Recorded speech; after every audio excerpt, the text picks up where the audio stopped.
নমস্কার বন্ধুরা, the Bong tips YouTube চ্যানেলে আপনাদের স্বাগত। ভারতীয় রান্না মানেই মশলাযুক্ত খাবার। স্বাদ ও গন্ধের জন্য বেশিরভাগ খাবারেই রসুন পেঁয়াজ মেশানো হয়। তাই রসুন ও পেঁয়াজ এমন একটি সবজি যা সব বাড়িতেই মজুদ থাকে।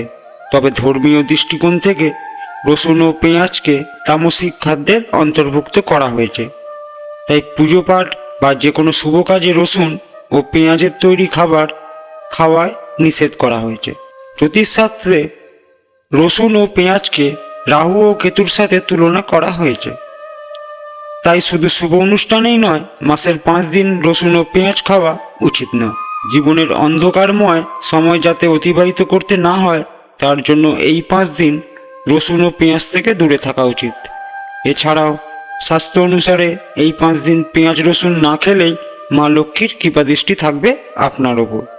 যেসব বাড়িতে মাসের এই 5 দিন পেঁয়াজ রসুন খাওয়া হয় না, সেই বাড়িতে মা লক্ষ্মী স্বয়ং বাস করে বলে মনে করা হয়। জেনে নিন মাসের কোন কোন দিন পেঁয়াজ রসুন না খেলে শুভ ফল লাভ করবেন আপনি। 1. অমাবস্যা।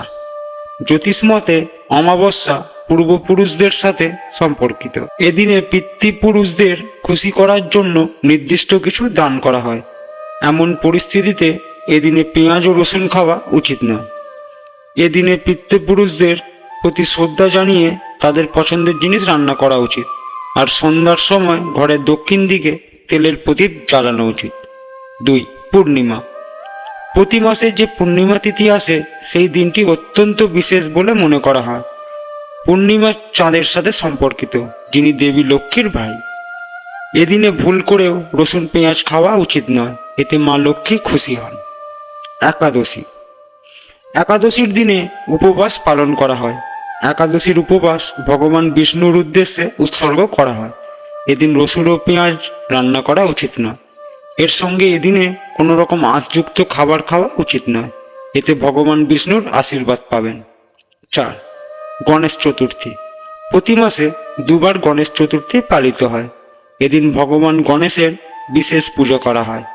তাই এদিনে বাড়িতে রসুন ও পেঁয়াজ ব্যবহার করা উচিত না। 5. প্রদোষ ব্রত। প্রতি মাসে ত্রয়োদশী তিথিতে প্রদোষ উপবাস পালন করা হয়। এদিনে ভগবান শিবের পুজো করা হয়।